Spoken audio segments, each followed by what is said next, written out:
Rolling, singing. All right, word on the street is this is Lifetime. This is Lifetime. This is Lifetime. We're live. It's like a Lifetime show, which is great because that's kind of what like all of the This is the holidays. meet cute. The meet cute.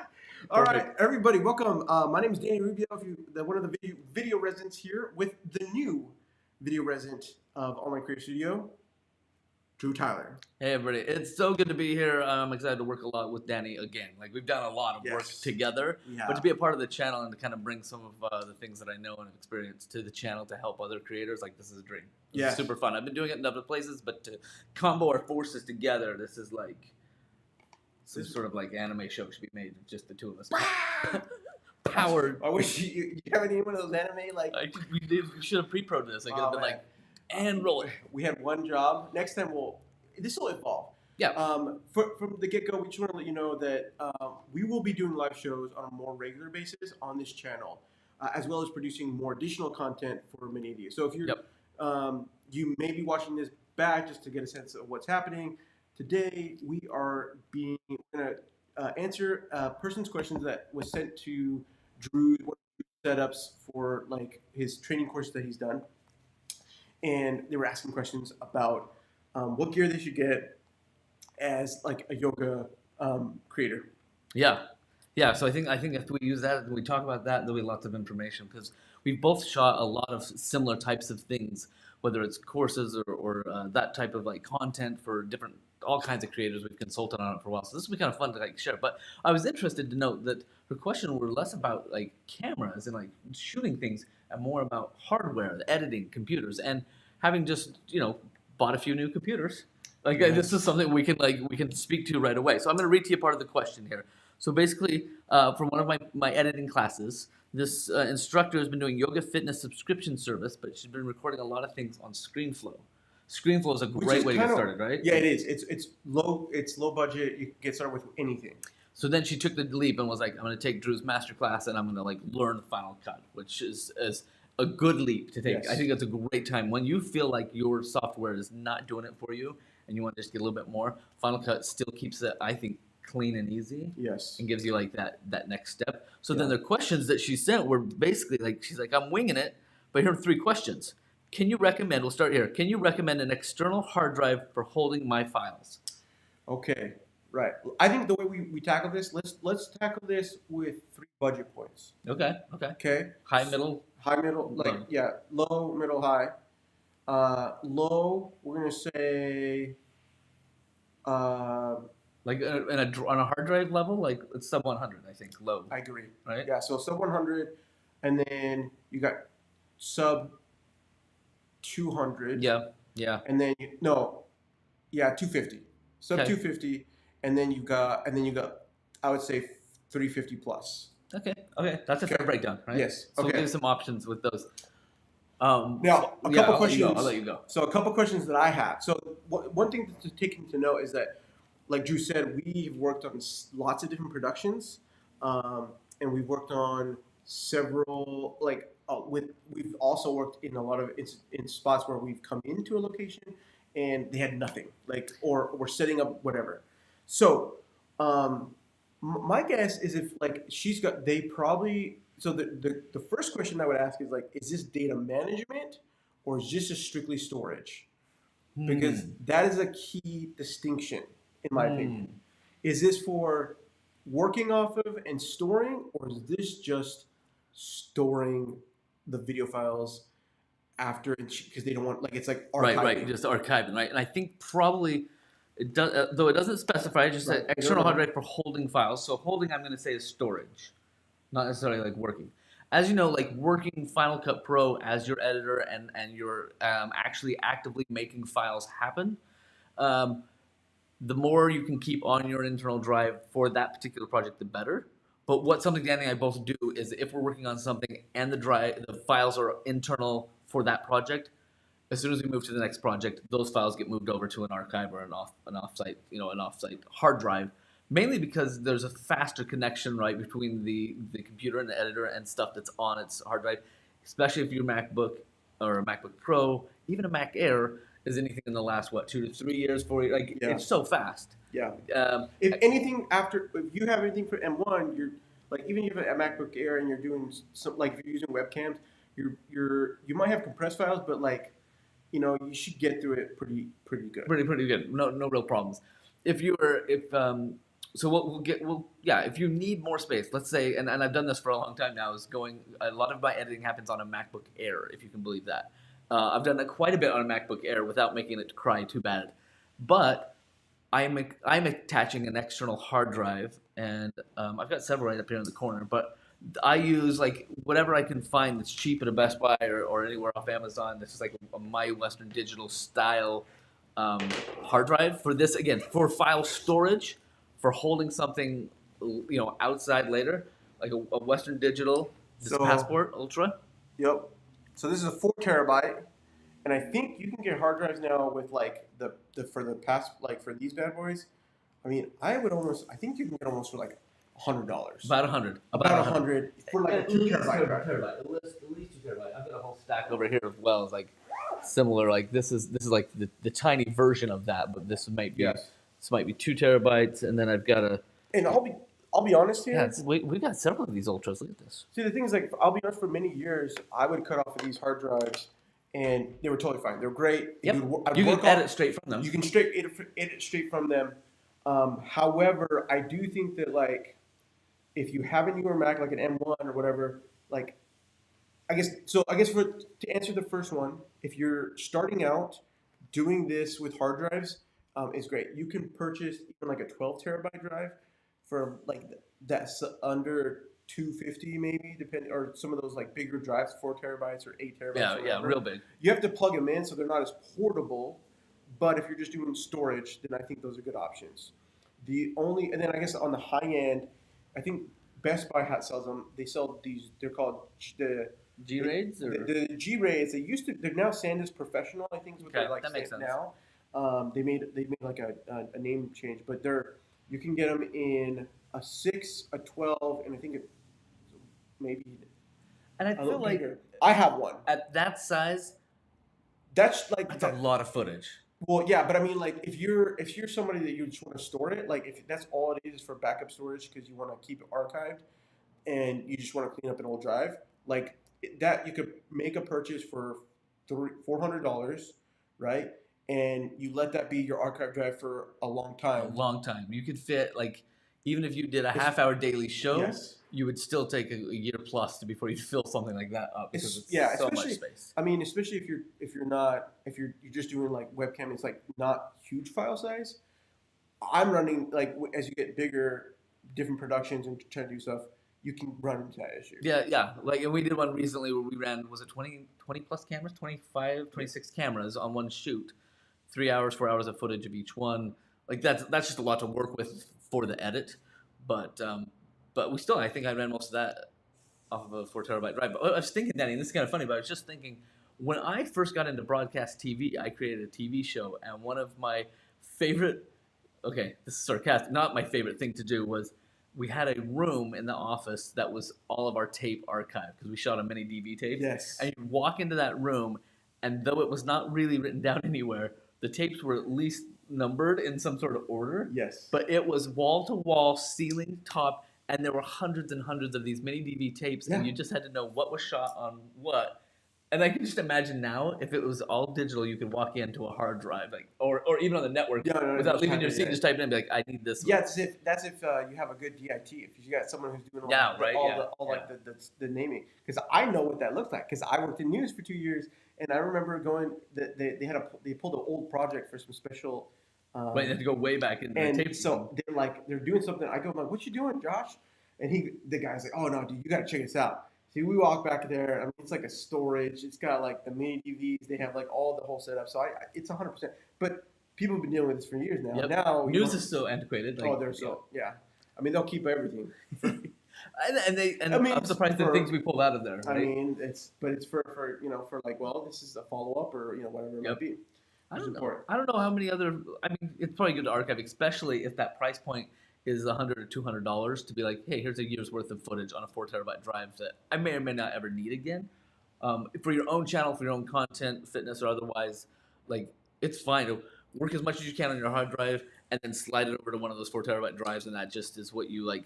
You Yeah. have a routine, like Yeah. every whatever Friday, move stuff off and move on to the next week's content. Sorry guys, I was trying to get our feed out into like. Oh, you're sharing it with I was people. sharing it with people. I just wanted to go live and not let anybody know. That's what I want. Well, too late.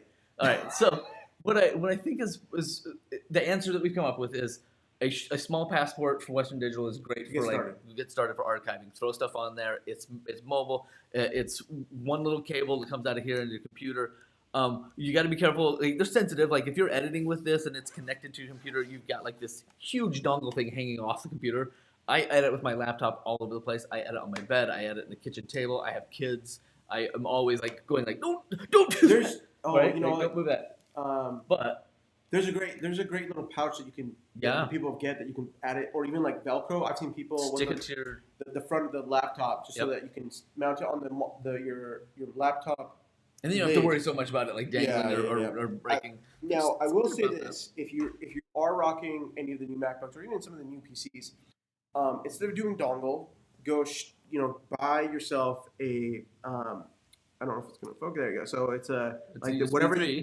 USB you need to a USB C, and that way you Yeah. don't have to do a dongle. You can just plug this right into your drive and go from there. So Because I've been doing dongles for a long time just because that was the thing I had around. So Yeah. then I've got that cord plus the dongle, and it's just one more thing to do. you don't want So to do that. You don't great answers there. And then just to recap, if you can, if you're editing and working from that drive, use as much as you can on the machine itself.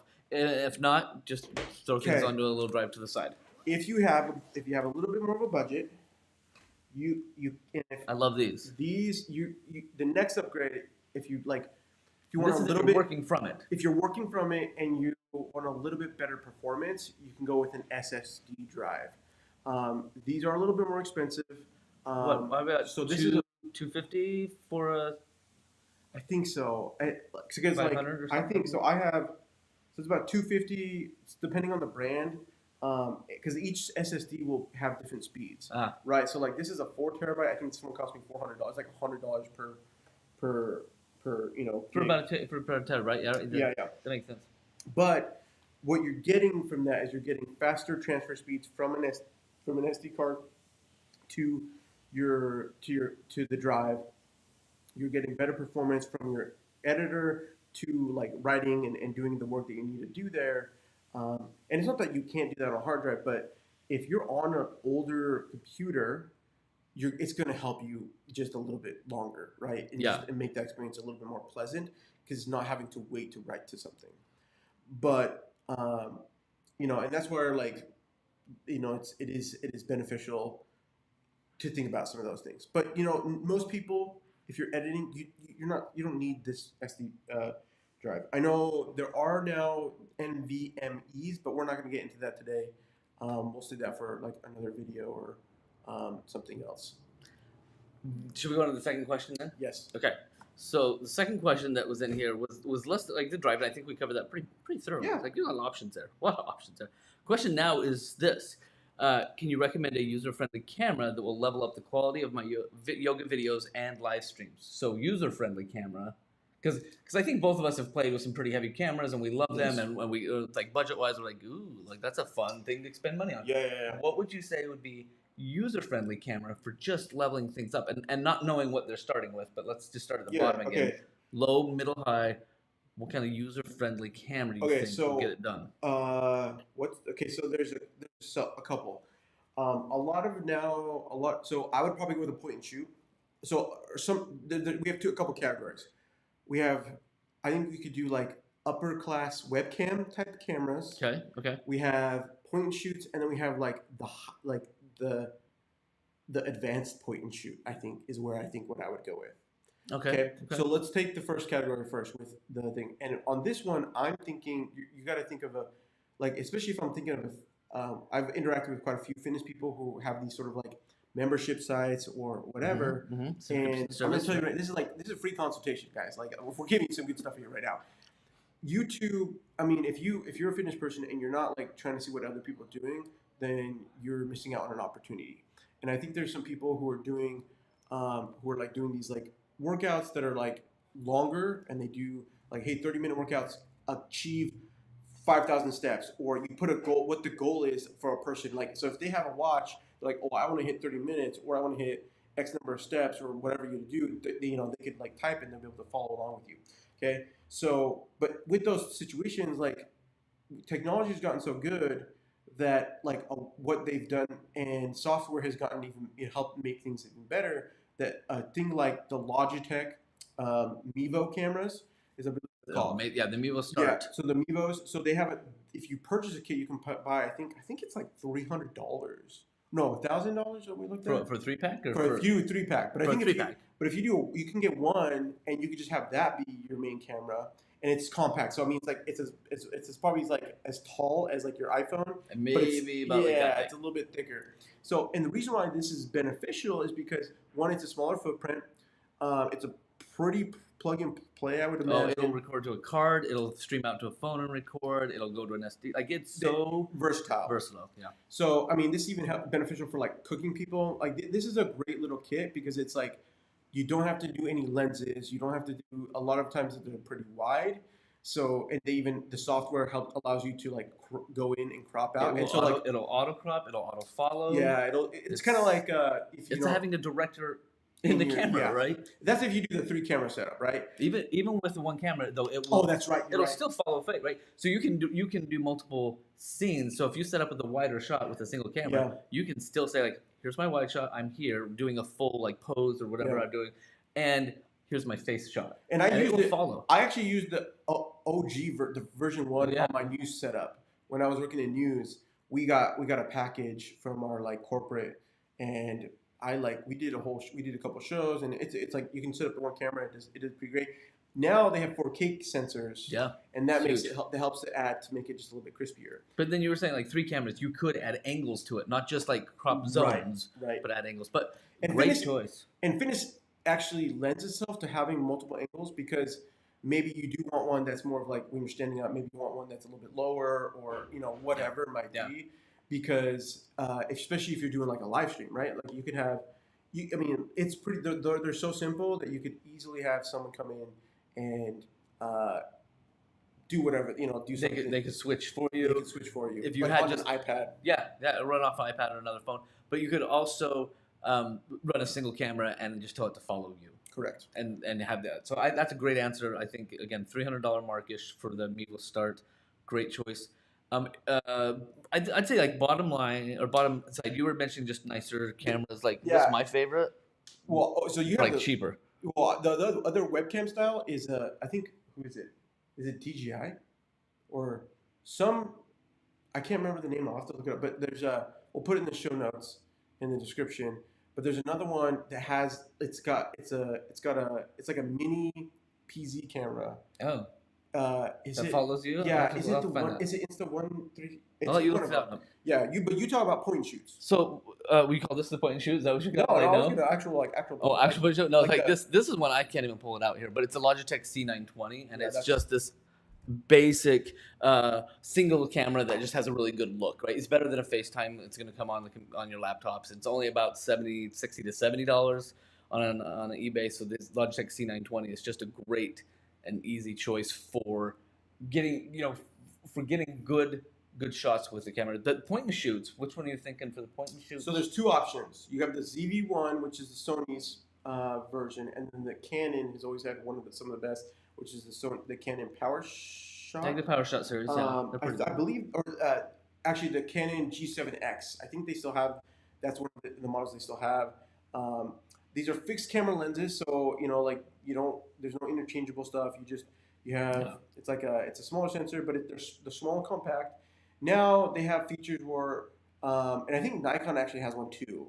Not 100% sure on that one. What's the range? What's the price range on those? So on those ones, you're looking about $400 to $600. Some of them might be $800. I think the G7X. There's a range on that, but the thing on those is like they're point and shoot. They're descriptive of what they're trying to do. But it's gonna have better quality than sexy, like sharp picture versus like webcam. Correct, because you're getting that glass, the glass and the depth, right? Correct, yeah, 100%. Yeah. And the thing is like now because of like software and like COVID, manufacturers made it so that like a lot of these cameras, even smaller cameras, or even what like we're using right now, like you can plug it into your computer and you can get a feed from your setup. And they're coming along. Yes. Early on, it was just like we Yeah. rush this out the door, and you can plug it into your computer and use it for Zoom, but it was still like really compressed quality. But it's getting way better. But the thing to check with those point and shoots is simply, if you like the picture, can it record video for a long period of time? Right? Can it hold 30 minutes at a time? Some of them Yes. have like an auto shut off. So it's like, oh, we can't record past this length or this size. And the other is, can you put a microphone into it or on it somehow? Those two things with whatever point and shoot, and the ones that Danny mentioned, I think mostly will do all those things. Yeah, Lumix has one as well, but a lot of them are like they're smaller. Even some of them are smaller sensors. And the thing to take into account is that if you do get a point and shoot, you have the size in your favor, so you can make it's quick. You can do whatever, Right. and it's a leap from an iPhone because you're into the actual camera world and you don't have software picking up a lot of the slack anymore. Right, right. But you still need light. So if you're going to be in a spot where you don't have a lot of light, that's when it really struggles. So you may have to invest in some light in that scenario. But if you're in a fitness studio, which is this studio, if you're on location, you usually have pretty good lighting, and you're not. And you can set it up once and forget it, right? That's like, correct. This is where the camera is. I know some fitness folks that do. I have a friend that does it.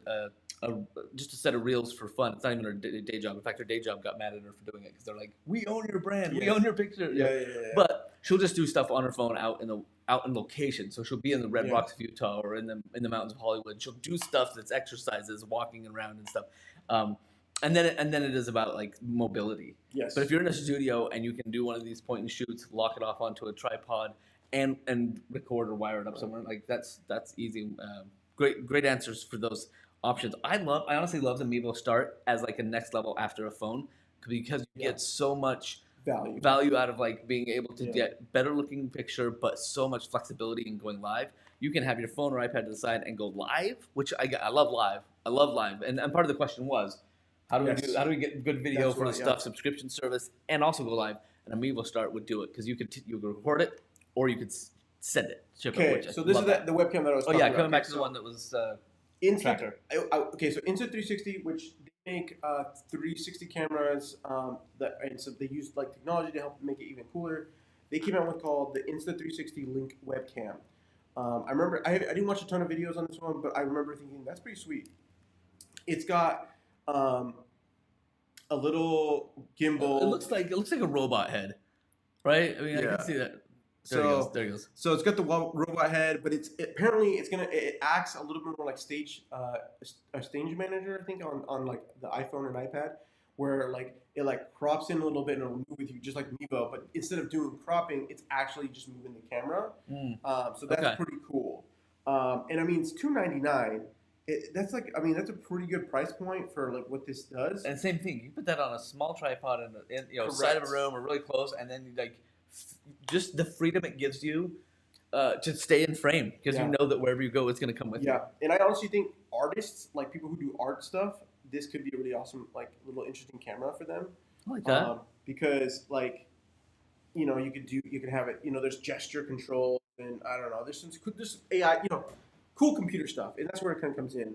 I mean, you and I have been doing live and recording for so many years now, and it's just amazing that in the recent past, I still remember going to like cons in Las Vegas where they're like showing off the latest gear and seeing somebody that was like setting up a small little camera like this, and it was the biggest like room filler to have. Like everybody was just watching this person walk on stage, and this little camera was like doot doot doot doot doot, and then now it's like everybody can have this, and it's pretty cheap. I know, right? No, the thing. I mean, so far. So I was Drew was teaching at a university. I was one of his students. Can you believe this? I know. Can you believe this? 10 years is crazy.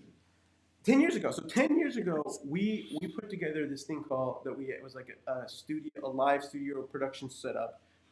But now, literally, we can build the same thing with less parts for cheaper, and it'd be even better. Yeah. Like it took, and I think even in 4 years, like 3 years after building that initial setup, the technology came out and made it even like faster and better. So it's so inexpensive, and I still find that when I bid projects where I tell people or consult, I'm still running into like professionals Yeah. who are a little like almost like hesitant. hesitant to be like, no, no, no, no.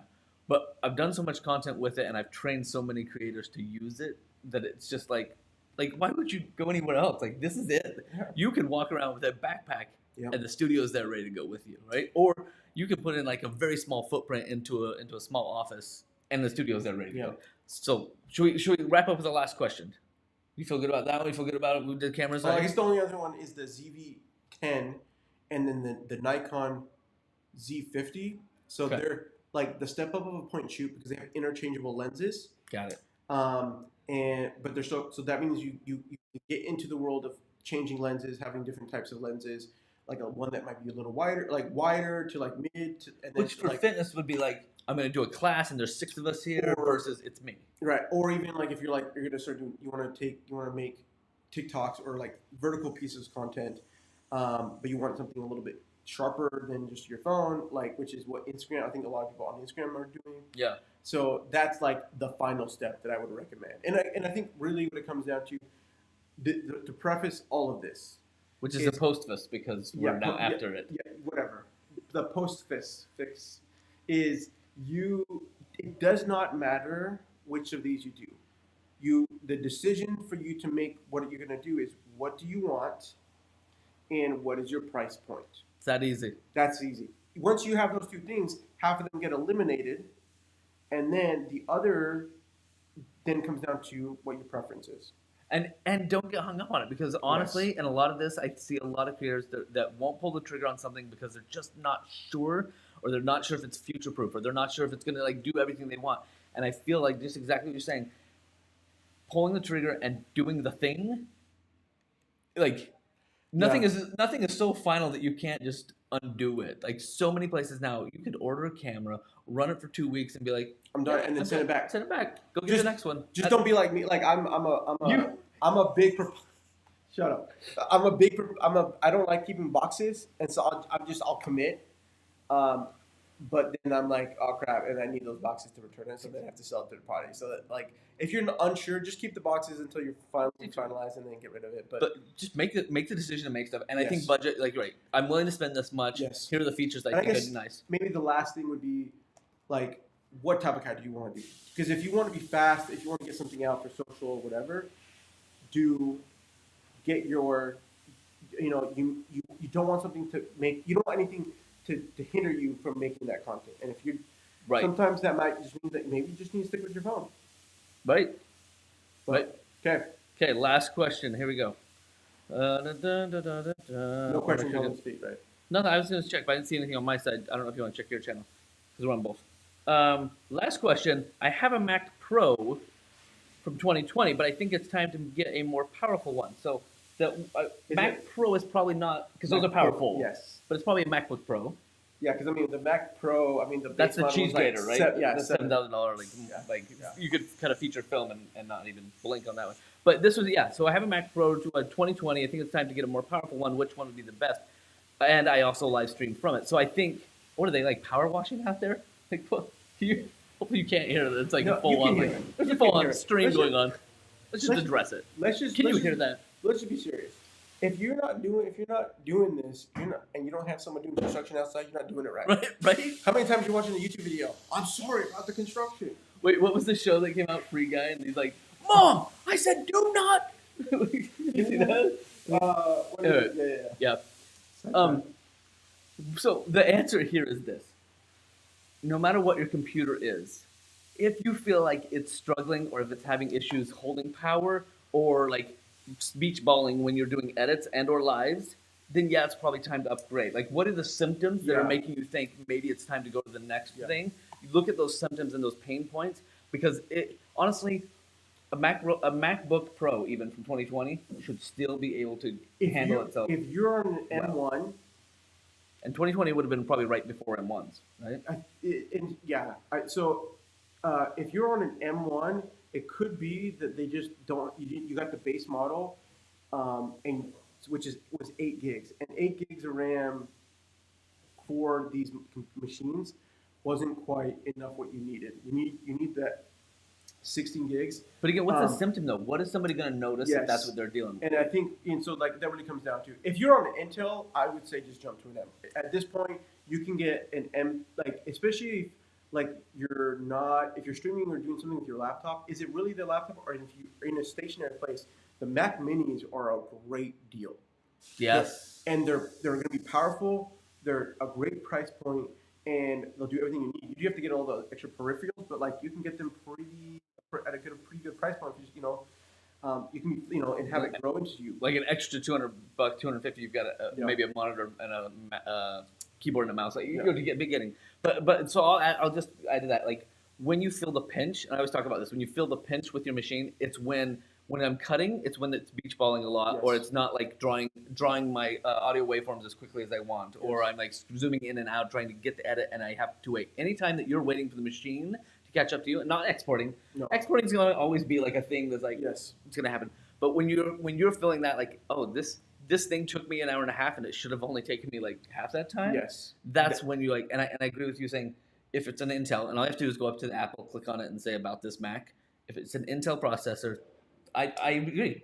It's even jumping to an M1 Mac Mini if you can stay in one place. Yep. Or an M1 MacBook Pro, you'll be fine. My M1 Mac Air has been stellar for streaming, cutting, and I have no problem. The only issue I've had is like I got the 250 gig hard drive, like it's just small internal. It's really small, so I can't run projects inside. So and that really makes it tough.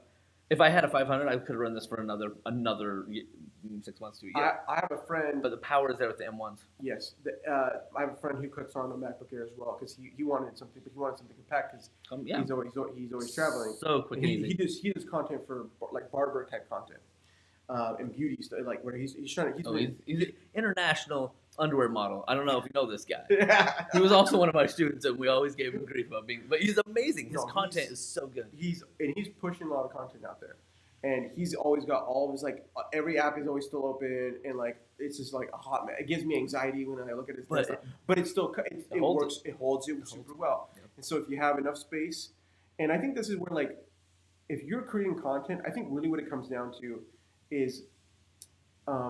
Base models can get you by for a good chunk of time if you're not doing something crazy, right?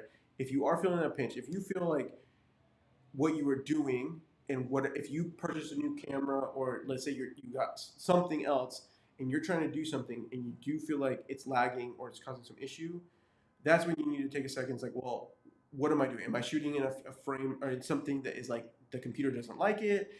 There are other ways to go about it, but that just means you have to add other processes, right? So at the end of the day, like the rules of thumb that I have is this, at least right now, and we're gonna tend to lean to the Apple side, just because it's a lot easier. I don't want to speak to the PC side. Not that you can't make this happen. It's just harder to do. It's harder to do, and I don't want to go. Variables are there. There's too many variables, and I don't want to. So if you're someone who wants a clear cut answer, this is what you're gonna do. Is are you gonna be doing super big like hefty files? Yes, go with the base MacBook Pro, 14-inch, just base everything. Okay, you're totally fine. If you are going to be doing something, maybe like you are getting more into video, doing freelancing, whatever, maybe only get that slightly step up with the extra RAM. Right. And then if you can swing it, get a bigger hard drive. That's the only other thing that I would do. Now on the other end, I would say you could get an iMac with the M1. You could the MacBook Air. You could get the Mac Mini. All of those are gonna, as long as if you're just doing basic stuff from your phone or from like a point and shoot or anything that's like really basic cutting, you're gonna fly fast. The only thing would be is add some extra hard drive space. And if you do have some extra money to splurge and you don't want to do the hard drive, if you get to you only 1 terabyte. Add the extra RAM, a little bit of RAM, but it's not like a necessary. And just the hard drive is. The hard drive is right because you're putting things in and are constantly making content. The more you can hold there, and the hard drive has room to wiggle, like a couple of 100 gigs there. Like that's key. But the other thing is. RAM comes in handy, just so everybody knows what RAM is helpful for. Like, is when you're switching back and forth. If I'm doing a lot of stuff in Final Cut, and I also want to have open my Photoshop, or I want to have open my Motion to make some animations at the same time. Like, it's that type of like passing around of information through things. For live streaming, like there's a RAM need for some of that extra level of processing when you're Yes. jumping around things. Yeah, but yeah. but those are good answers. Those Yeah. are great answers. So the person who well, hopefully you watch this, maybe not. Maybe we'll put some stuff in the show notes or something a little bit later. But we hope this was helpful. And if you let us know if you have any other questions or you would like to have us answer. Yeah, we'll start doing this pretty regular, yeah. like answering questions or having a planned live where we demo some of the software, or we demo some of the, like, creator side of things. Correct. What we're gonna do. We love this stuff. We love to teach it. We love to share what we know about it, and hopefully we do it in such a way that it's like helpful in a consulting kind of way. And a mentor, like we're here to like answer questions and like get to know your ideas. We get these kind of questions all the time. Yeah. People will call me, Danny, what computer should I get? What do you think I should do for this? Whatever to do for that. And here's the thing, I don't care. Like, I've used all sorts of cameras. Drew's used all sorts of cameras. Yep, been around. For us, I'm not gonna if you message us and you have a question, I'm not gonna tell you like what I always tell everybody, because I want to know what is your needs and what does it matter to you. And those things are really what matter, because what we want to do here on Online Creative Studio is help you get and make things happen. I mean, we are people that have done that, and we're doing that every single day. When people call us, can you make this happen? We say yes. Just say yes, we'll make it happen. Yeah, but we can say that because we're people that we spend time figuring that stuff out. And if you're not that type of person, that's okay. That's why we're here to help share our knowledge, so you can get what you want or learn the things you want, so that you can do the thing you want to do and just move and continue on your journey. Perfect. So before we say goodbye, we'll just let you know that Danny and I teaming up, we're going to add in not only more content here on the YouTube channel, but we're building out the website as well. So there'll be a place there for community questions. So you can even just do quick shots of people that may not be us answering, but somebody else may have like experience and answers, right. Along with some courses and things that'll be available online, creatorstudio.com. So onlinecreatorstudio.com. That's coming, and we're growing it, and we're excited to kind of like work with people and show them how to do cool things like you were saying. So we'll see you guys in the next one. Take care.